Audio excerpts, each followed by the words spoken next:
It was on the 20th of January 2006 that I lost my mother. She died of an undiagnosed heart disease.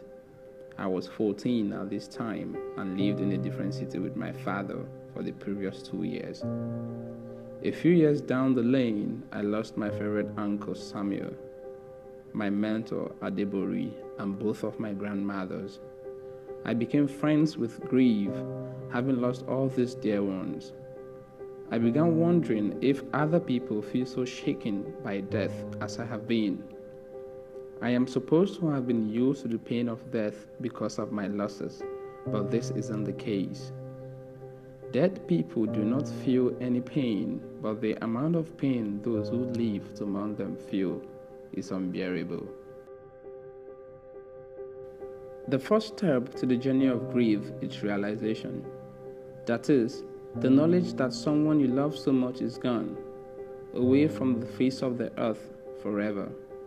We may wait for them forever here on earth, but would never see them again. When people die, we find out these deaths in different ways, and the way we find out also affects the way we grieve. For Arich Bada, who lost her grandfather in 2014 to leukemia, the way of this discovery is critical because of the suddenness of the loss.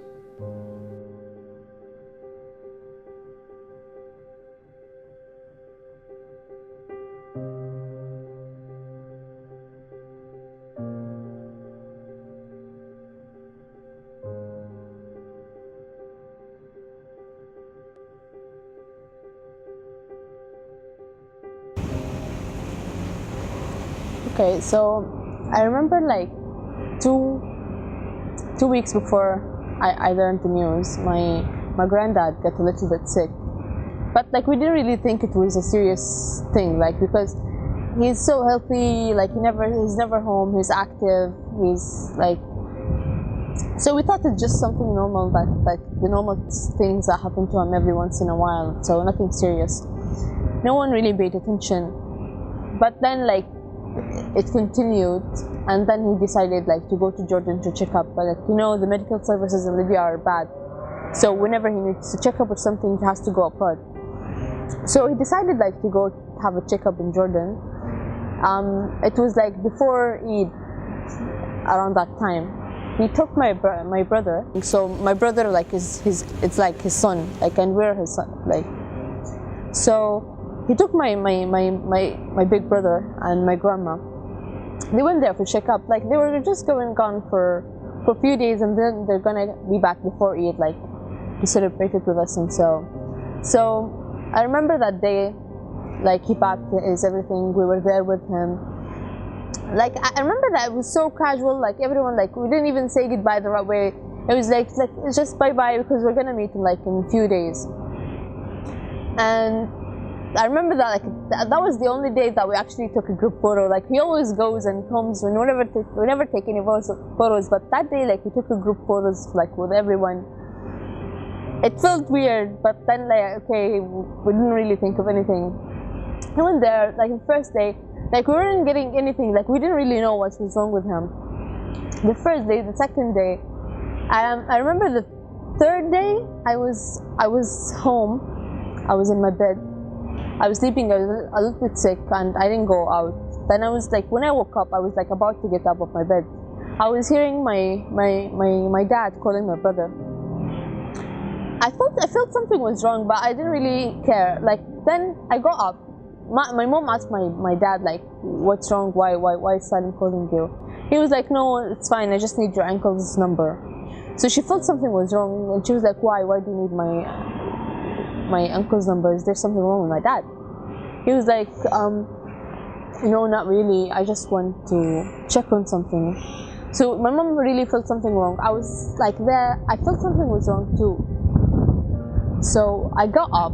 I was really praying at that moment that nothing wrong happened to him. But then like my mom came again to my dad and she was like, what's wrong? She really felt something was wrong. And then my dad hugged her like and told her like, well, like he passed away. I remember I was in my room by that time, and I immediately started crying. I was like, how, when, like, why? Like, I wasn't ready for this. None of us was ready for this. It's like something that you're not really expecting at all. Like, we didn't even say goodbye or anything. We were planning to meet like in 2 days, and then the thing is, after like he passed away, they told us that he had leukemia, and none of us knew anything about it. And I don't know, like, I still don't even know like when he got it, or was it like just like by the time, or he had it like since like in a long time. None of us knew anything about it. And so then just like a few minutes after this call, my mom's uncle came to our house.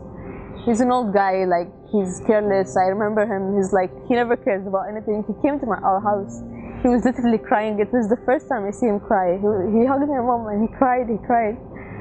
I remember that, like, and then we went to my grandparents' house, and like we got here and people started coming already, and everyone was crying. I was standing there like seeing people hugging each other, people crying. I have no idea what was going on, and until this moment I really don't know how this happened or how come, when. And whenever I remember like that scene, like the time we came into the house and everyone was gathered crying, I remember his chauffeur was standing there on the car crying. Something I'll never forget.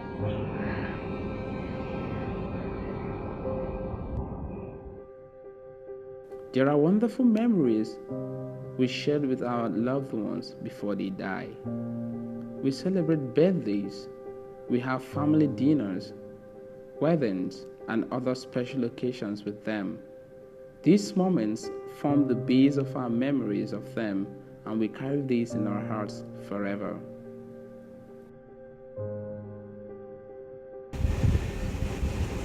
Okay, as I mentioned earlier, like being his only family, we used to spend a lot of time together. Like I used to sleep over their house all the time. Sometimes I just get bored of my house, like it's so crowded. My siblings, like my mom, so I just go there to chill. Like he brings me my favorite chocolate. He takes me with him. Like I used to help him with his work. I was like his secretary or something. I was helping him with his emails, typing, printing, all of this. Facebook, like how do I post, how do I do this? So I used to help him a lot in his work. We used to travel together a lot.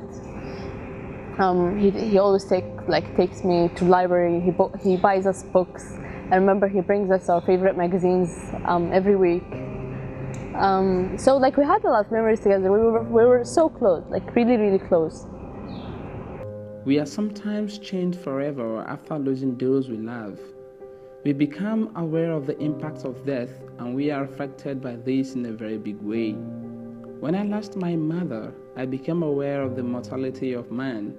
It dawned on me that we have limited time, and the effect was that it made me to never give too much meaning to the pursuit of glory on earth, because we die in the end. For others, the death of loved ones affects them differently.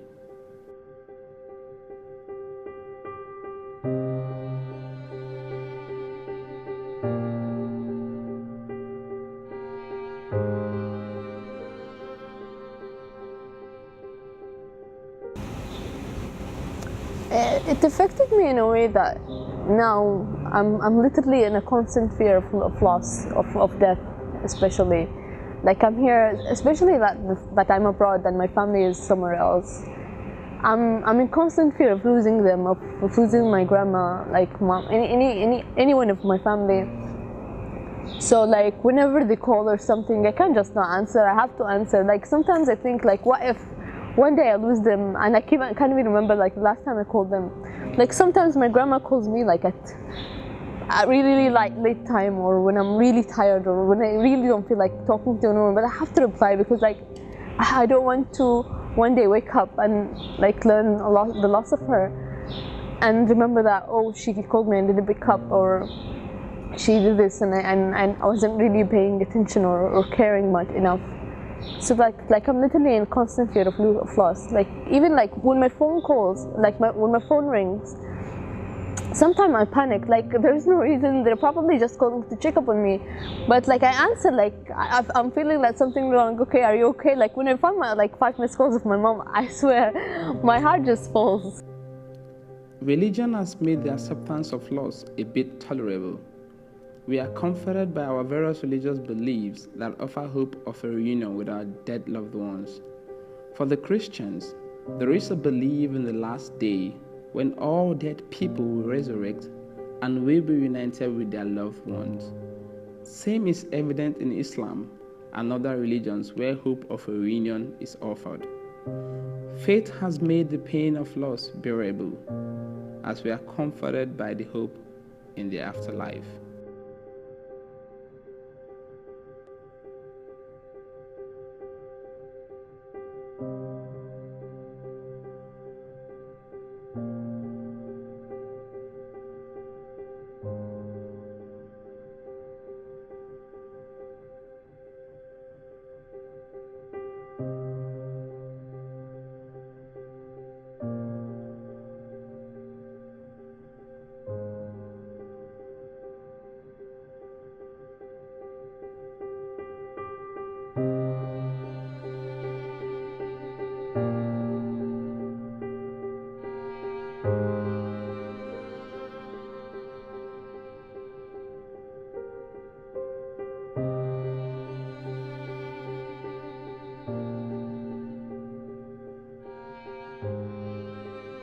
Now I think that he's probably in a better place now, and I believe this like from the first day. The reason I'm sad is just like our life after him. It's not his life after us. So I know he's in a better place. So this is what like comforting me. In the end, we must always try to keep hold of the memories of our dead loved ones. This is how we keep them alive.